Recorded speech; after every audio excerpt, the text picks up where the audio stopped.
it is. And I just want to say that I cannot believe it's been 5 years since COVID. I mean, what a strange time to have lived through. And I think I need to reflect on that over the next few days, not just because of COVID, but because of everything that came with it, because it was the starting gun, really, for, if you remember the term, the Great Reset, the total transformation of the global cultural, political and economic system driven by the World Economic Forum, announced by the then Prince of Wales, now King Charles III. And the agenda for the Great Reset rumbles on in the country. And actually this week it's touching down at the Eden Project down in Cornwall, just down the road from here, as Anthropy comes back for its third year. And what is Anthropy? It is a grand convening, the great and good of the British political and corporate establishment getting together to talk about the hot topics of the day, self-described as a UK Davos or a Glastonbury for Good or a national TED Talk. So that's how they've defined themselves. Anthropy is a UK outpost of the World Economic Forum, and they are here to reset the country. And they've changed the term slightly, but it's basically the same thing. They're rebooting the country now. So they've dropped the reset and we now want to reboot of everything. So arts and culture, democracy itself, our places, nature. How are you going to reboot nature? I don't know. Infrastructure, leadership.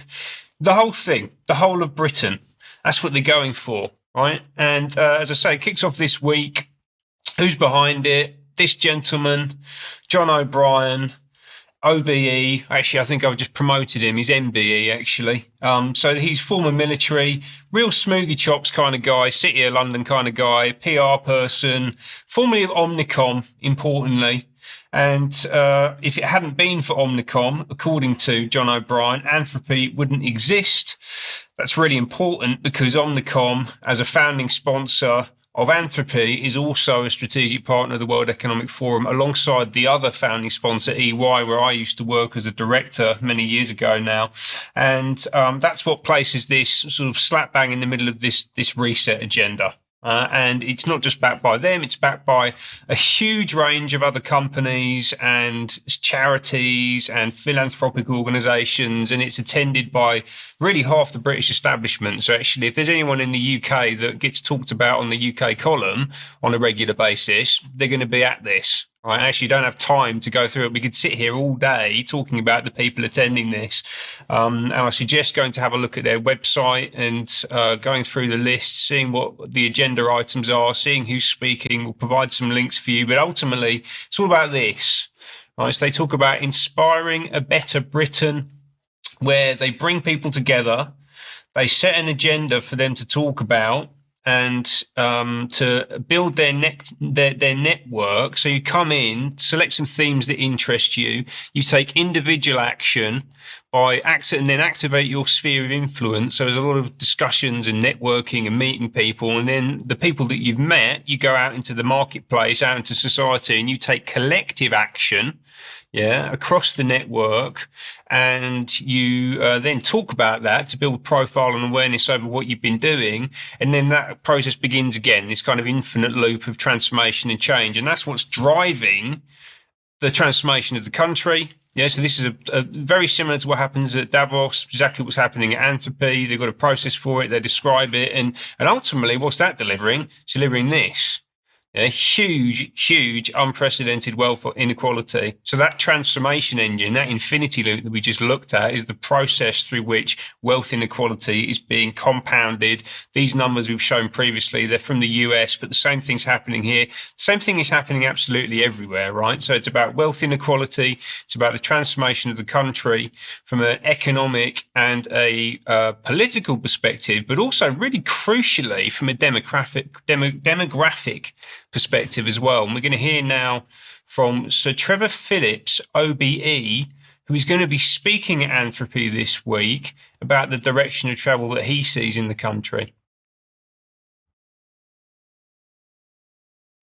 That should be with us very shortly. A slight pause. Yeah. Here are we. Out.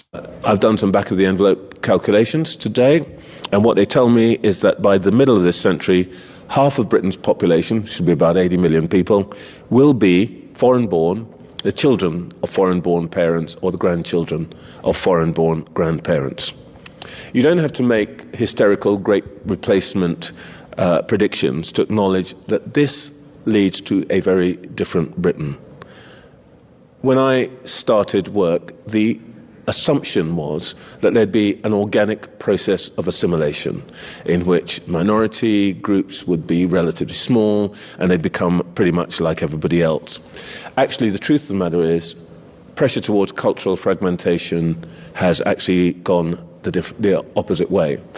Right now, there are 29 communities of more than 100,000 individuals in this country who can claim minority ethnic status. Now, does that matter? Well, it doesn't matter. 100,000 is a small town. And in the modern world, that is a self-sufficient community that can create its own businesses, create its own media, its own social networks.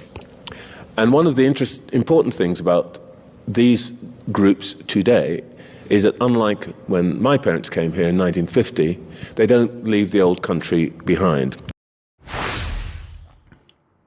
The Great Replacement. He's quite happy to sit up there at an event and talk about the total replacement of the native population of the country. And in fact, the balkanisation of the country, right, marginalisation of Anglo-Saxon natives by this new preferred class of diverse immigrants that they're bringing in that have protected status, and ultimately who will not integrate. He said very clearly there, we're not going to expect these to integrate. And this is effectively a process of colonisation that we're living through. It's been going on for a long time. We talk about this a lot in the UK column, but it's coming to a crescendo now. It's going to get worse, frankly. And it's at events like this, like Anthropy, via people like Trevor Phillips there and others, that this process is being progressed ultimately. And what's behind it? You know, we've talked about the corporations, we've talked about Anthropy and these different organisations. Well, there's a session running this week that is called The Hidden Hand of Innovation. Right, and what I'm interpreting this at is, should I say philanthropy, the hidden hand of innovation, which basically means wealthy families are working behind the scenes to completely transform the country.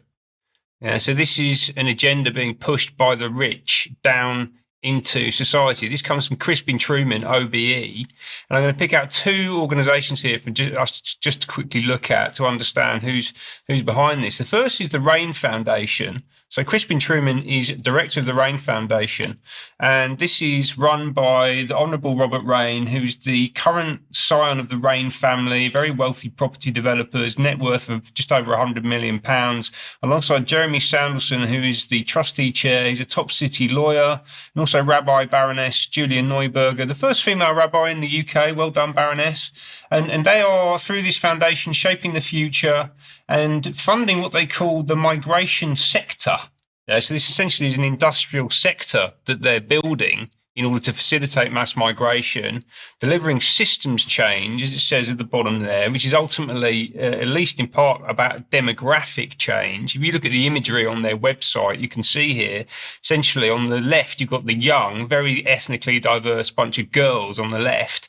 And then on the right, the older generations is the white man on the way out, essentially. I think this is very telling. Like, they're very deliberately showing you what it is that they're doing in the country and what they're trying to deliver as a transformation, right? And so this is rich families, people you've never heard of, ultimately, alongside people, some of whom you have heard of. So this is London Youth. This is another charity just mentioned in that quote, whose patron is His Royal Highness Prince Edward, current Duke of Edinburgh. So this is being driven from the very top levels, from the royal family, and it's amazing to me, really, that someone in the royal family would be demanding change with a fist in the air like some kind of revolutionary. I think these are the wrong people to be driving a change agenda. But this is what's going on at Anthropy, just down the road from here, and I'm sure we'll be reporting on this more over the next couple of weeks. And I'll just add to that, Ben, and we fully understand that anybody who's caught up in the migrant stream is likely to be hurt as a result of the overall policy that's being brought in. So at the end of the day, who's going to suffer? Everybody, both from the country of origin of the migrants and also in the country of arrival of the migrants. Both those countries are going to suffer as a result of this created movement.